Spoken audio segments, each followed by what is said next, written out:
Et 7 heures à Bamako. Merci de nous rejoindre à l'instant. Place aux informations.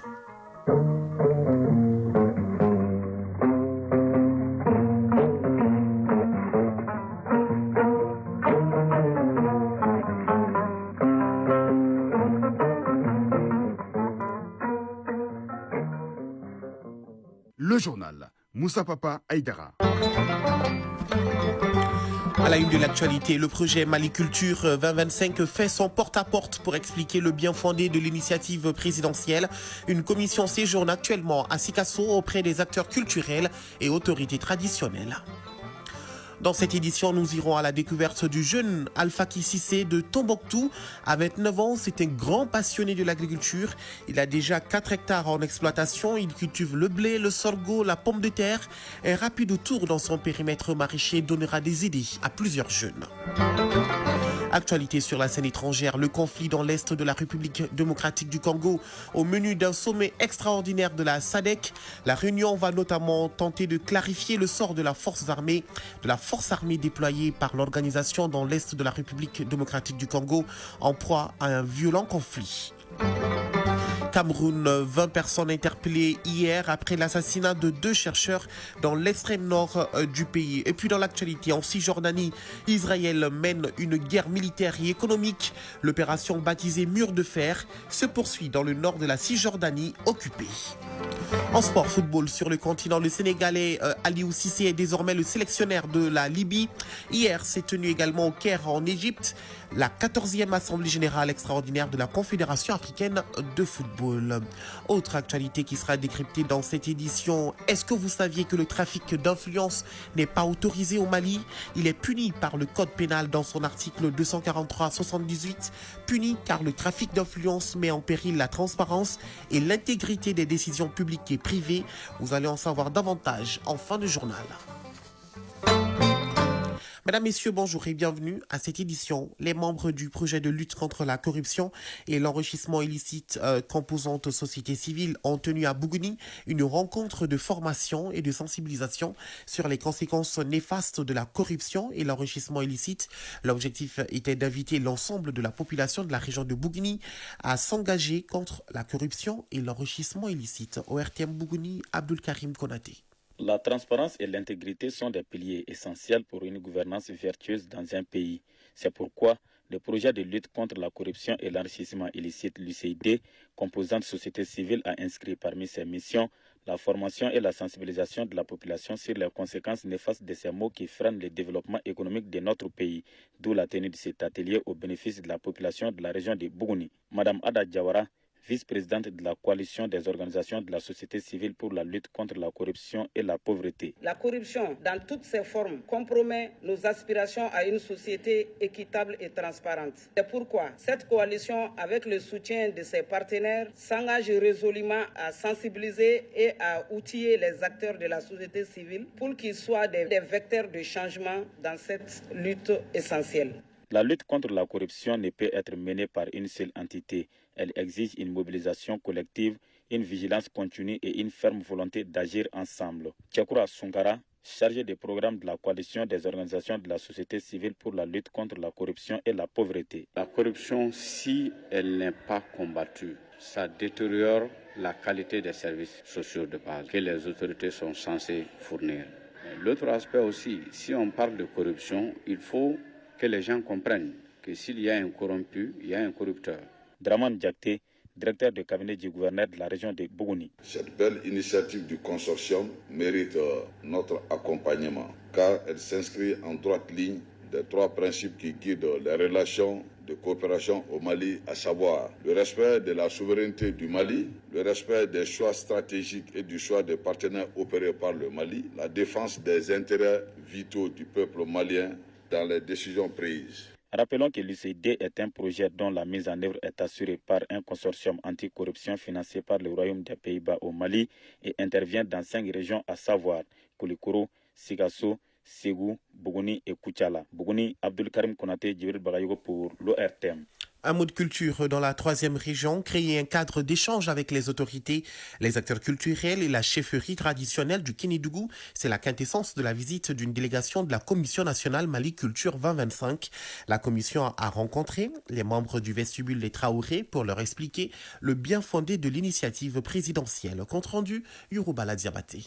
Une mission de la Commission nationale Mali Culture 2025 séjourne à Sikasso en vue de créer un cadre d'échange avec les autorités, les acteurs culturels et la chefferie traditionnelle sur la mise en œuvre de cette initiative.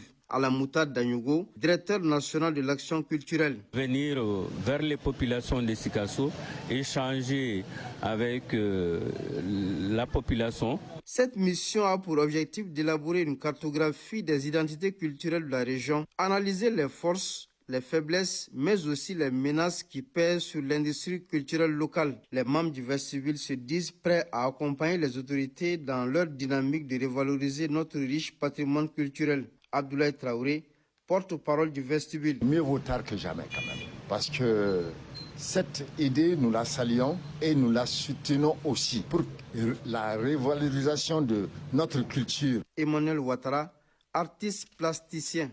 Je crois que c'est un grand honneur pour moi, et surtout pour la région de Sikasso, d'essayer de nous exprimer aussi au niveau de la culture pour l'avancement de notre pays. Avant de quitter le vestibule, le porte-parole de ce haut lieu de culture a sollicité de la commission la reprise du festival Triangle du Balafon, un événement culturel majeur du Kénidougou qui regroupait les festivaliers du Burkina Faso, de la Côte d'Ivoire et du Mali. Sikasso, Yoruba Diabaté et Taïrou Konaté pour l'ORTM. De la culture à l'agriculture, il n'y a qu'un seul pas et direction Tombouctou. Alpha Kississé est un jeune natif de la région, diplômé de l'IPR de Kativourou, qui s'est lancé dans l'agriculture à seulement 29 ans. Il possède un périmètre maraîcher de 4 hectares sur la route de Kabara, dans lesquels il pratique plusieurs spéculations de culture, notamment le blé, le sorgho, la pomme de terre, entre autres. Il entend contribuer à l'autosuffisance alimentaire du pays. Il lance un appel à ses frères et sœurs de la région de Tombouctou et du Mali à aller vers les opportunités et non les attendre. On se laisse guider par Najim Baba Sissé. Aux âmes bien nées, la valeur n'attend point le nombre des années. Âgé seulement de 29 ans, Alfaki Sidi Mohamed, technicien supérieur en agriculture, diplômé de l'IPR de Katibougou, prend très vite conscience des enjeux du développement économique du pays, exploite un périmètre maraîcher de 4 hectares, avec diverses spéculations sur la route de Kabara à Tombouctouville. Alfaki Sidi Mohamed, jeune diplômé en agriculture. L'agriculture, franchement, j'ai trouvé ça chez nous. Ça a été vraiment ma passion. La pomme de terre, l'oignon et l'aubergine, la betterave. Il y a aussi les haricots. Issu d'une famille de paysans, a bien cerné les aspirations des hautes autorités, à savoir faire de l'agriculture un véritable levier de développement, tout en garantissant l'autosuffisance alimentaire. Alfaki a aussi implémenté la culture du blé, la saison écoulée avec un rendement satisfaisant. Les blés durs, vraiment le rendement est à hauteur de Souhé qui a donné 3 à 4 tonnes par hectare. C'est une superficie de 25 sur 20 qui fait 5 mètres carrés. Al-Mokhtar Hamassissé, habitant de Kabara. Au lieu d'aller attendre la fonction publique pour s'accrocher à l'étage, vivre d'un salaire, il s'est vraiment accroché à la terre. C'est vraiment de voir comment l'aider dans ce qu'il est en train de faire pour motiver d'autres jeunes à emboîter le pas. Avec ses maigres moyens, il arrive à maintenir la cadence de sa clientèle avec l'aide des 4 jeunes qui l'appuient dans le travail. Mahmoud Ag Mohamed, collaborateur. Ça va. Bon, depuis qu'on a commencé à travailler ensemble, le travail a commencé à avancer un peu. Quand même, il y a des gens aussi qui viennent ici acheter avec nous. Bon, ça va un peu, ça commence à avancer un peu. L'une des contraintes, non la moindre de notre jeune exploitant, est la conservation de sa production. Alfaki a fait une fosse avec un hangar de conservation pratique, 2 à 3 mois. Les difficultés sont énormes. Les jardins n'est pas bien clôturé. Il y a aussi la défécation des animaux. Chaque fois quand l'eau se retire, il y a des animaux qui rentrent et mangent ce que nous avons sémé. Les autorités créent des micro-projets pour que la jeunesse s'intéresse. Maintenant, si la jeunesse s'intéresse à la filière, ça sera vraiment un atout pour le Mali parce que les armes ou la drogue n'est pas fabriquée au Mali. Et pourtant, les cultures là, on peut bien les produire ici au Mali. Les clients de Al-Faki sont principalement les femmes. Ils livrent aussi à des particuliers à domicile. Tombouctou, Najim Baba Sissé, Maouloud Tandina pour l'ORTM.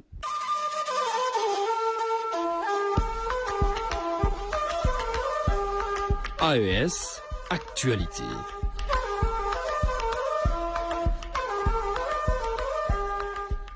Dans l'actualité au sein de l'AES au Burkina Faso, face aux séquelles laissées par les conflits, une conférence de haut niveau s'est tenue à Ouagadougou pour explorer les solutions en matière de soutien psychosocial, de formation professionnelle et d'autonomisation des veuves et orphelins des forces combattantes tombées en opération, entre mécanismes de coordination des actions et défis institutionnels et législatifs. Les acteurs engagés vont dresser un état des lieux et faire des recommandations. Brice Kichenga de la radio du Burkina. Alors que le Burkina Faso poursuit sa lutte contre l'insécurité, la question du sort des familles des forces combattantes disparues en opération reste un enjeu crucial. C'est dans ce contexte qu'une conférence de haut niveau s'ouvre avec pour objectif de réfléchir sur les solutions en matière de soutien psychosocial, de formation professionnelle et d'autonomisation des veuves et orphelins des forces combattantes tombées en opération.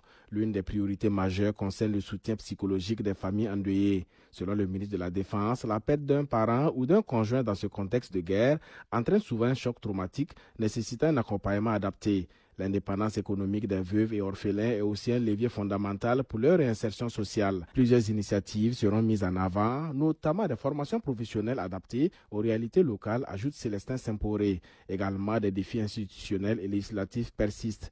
Cette conférence devra servir de cadre pour les participants de plancher sur le statut des veuves et orphelins des forces combattantes en vue d'une reconnaissance plus claire dans les textes de loi pour garantir leurs droits. Cette conférence qui s'étend sur 3 jours marque ainsi un pas important dans la prise en charge des familles des combattants disparus sur le champ d'honneur. Un moment clé de cet événement sera l'échange direct entre le chef de l'État, le capitaine Ibrahim Traoré et ses familles endeuillées, marquant ainsi une avancée significative vers une prise en charge plus adaptée.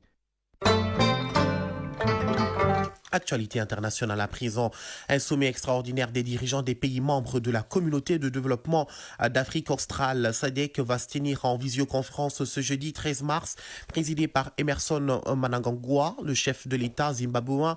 La réunion va notamment tenter de clarifier le sort de la force armée déployée par l'organisation dans l'est de la République démocratique du Congo, en proie à un violent conflit. Parmi les principales questions à trancher, l'avenir de la force militaire déployée dans le pays, qui avait été mise en place pour remplacer celle d'une autre organisation régionale dont Kinshasa réclamait d'ailleurs le départ.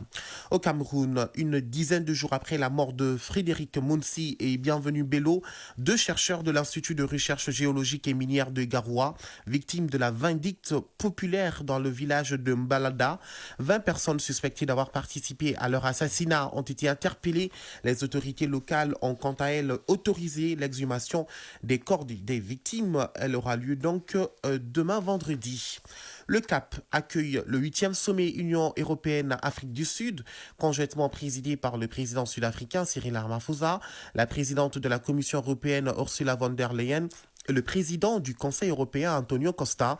La réunion devrait être marquée par un renforcement du partenariat entre Bruxelles et Pretoria dans un contexte de grande tension internationale, notamment avec les États-Unis. Sans surprise, alors que Pretoria est déjà l'un des principaux partenaires de l'UE, la réunion aura donc notamment pour but de renforcer les relations commerciales entre les deux espaces, au même moment où les États-Unis tournent de plus en plus le dos à l'Afrique en général et à la nation arc-en-ciel en particulier. Un objectif que l'on retrouvera aussi en matière énergétique, puisque sera également abordée au Cap la question d'un approfondissement du partenariat pour une transition juste signée avec les autorités sud-africaines. Autre actualité, en Cisjordanie, Israël qui mène une guerre militaire et économique. L'opération baptisée Mur de Fer se poursuit dans le nord de la Cisjordanie occupée. À Jenin notamment, la situation est très tendue au point que certains surnomment cette ville le Petit Gaza. Sur place, l'ampleur des destructions est très marquante. Israël dit vouloir déloger les groupes armés palestiniens, mais pour un chercheur à l'Institut français du Proche-Orient, au-delà des objectifs militaires, Israël y mène aussi une guerre économique.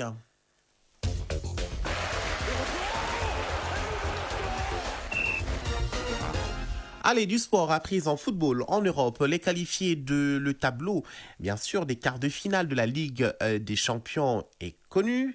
Et sur le continent, le Sénégalais Aliou Cissé est désormais le sélectionneur de la Libye. Et hier s'est tenue au Caire en Égypte la 14e Assemblée générale extraordinaire de la Confédération africaine de football. Abdul Karim Kaba nous fait le point.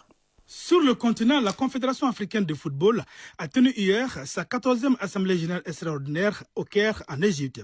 Lors de cette assemblée, le président sortant, Patrice Motsepe, remplit pour un nouveau mandat de 4 ans. L'Assemblée a été également l'occasion de renouveler le comité exécutif de la CAF qui enregistre la venue de Samuel Eto'o. Puis, les 6 représentants de la CAF pour le conseil de la FIFA ont été aussi élus. Le point de cette 14e Assemblée générale extraordinaire de la CAF avec Arju Matina. Toujours sur le continent, le Sénégalais Aliou Cissé est désormais le sélectionneur de la Libye. Le champion d'Afrique 2021 avec les Lions du Sénégal s'est engagé avec la sélection libyenne jusqu'en 2027. La nomination du technicien sénégalais Aliou Cissé en tant que sélectionneur de l'équipe de la Libye a été officialisée par la Fédération libyenne de football. Pressenti comme nouveau patron des Chevaliers de la Méditerranée depuis fin février, Aliou Cissé a posé sa valise à Benghazi. Signalons que la Libye est bien partie dans les éliminatoires de la Coupe du Monde 2026.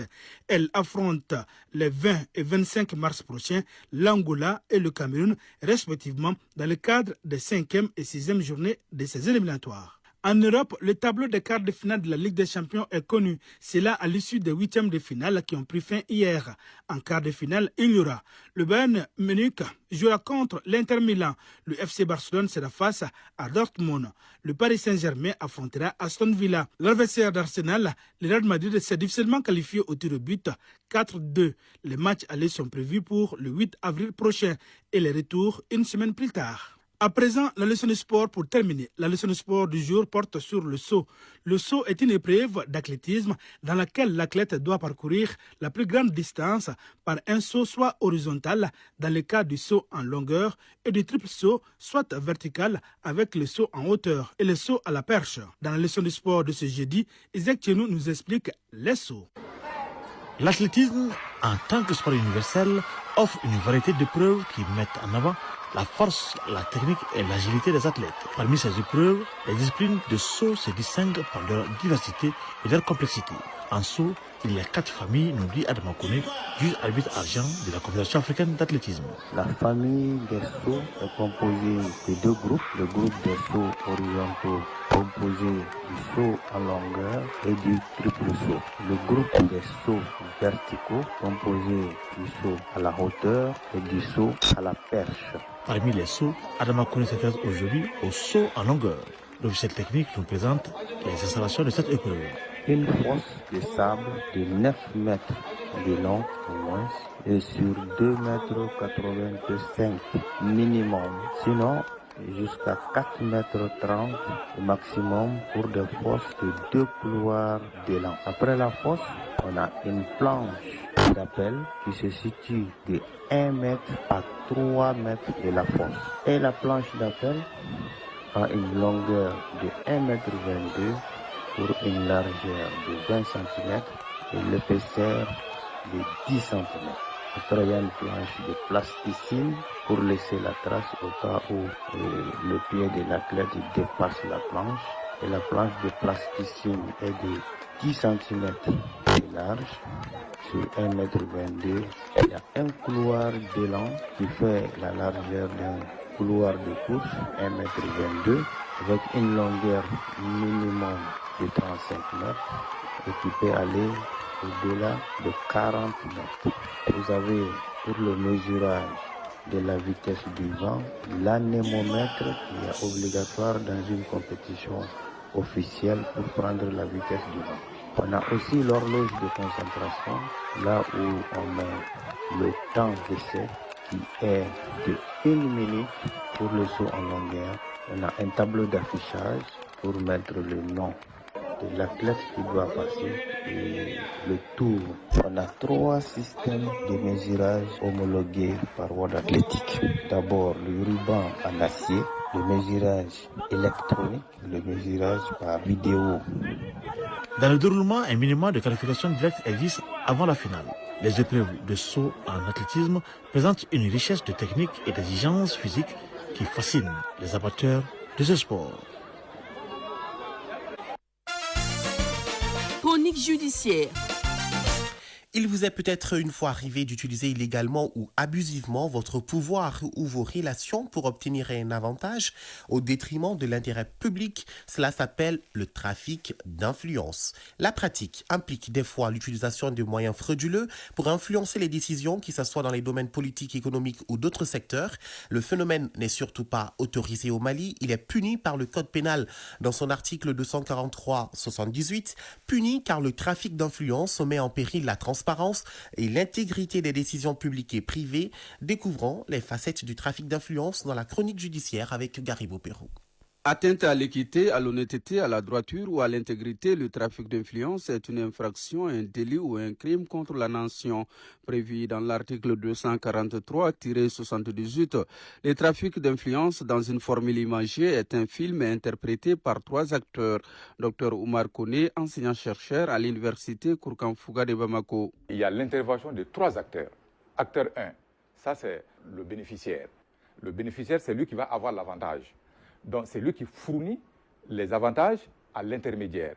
Et l'intermédiaire, lui, il a de l'influence. Ça peut être une influence sociale, carnet d'adresse très bien fourni, ou à travers sa fonction, il peut effectivement influencer sur une administration ou sur une autorité.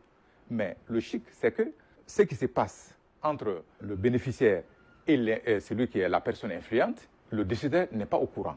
En quelque sorte, les deux là, ils trament une sorte de complicité sur le dos du décideur. De cette scène du trafic d'influence se dégagent les produits de la corruption. À la différence pour la corruption, c'est qu'il y a 2 intervenants.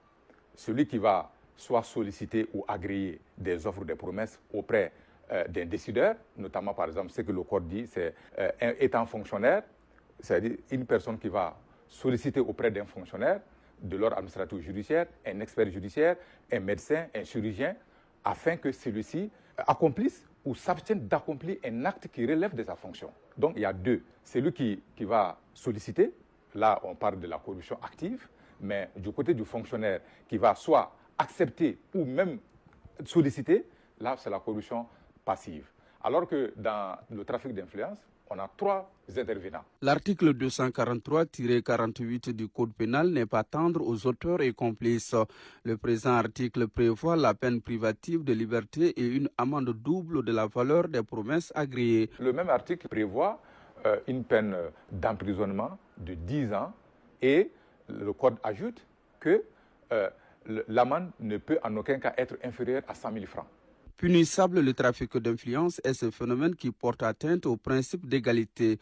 Il force aussitôt le jeu de la transparence. On suppose que si je vais abuser de ma confiance auprès de quelqu'un pour avoir un marché ou bien pour avoir des décorations, que ça ne préjudicie à personne. Or, c'est totalement le contraire. La conséquence directe, ça c'est le peuple, ça c'est l'État. Parce que ce qui va manquer, c'est que le principe de l'égalité des citoyens est déjà faussé.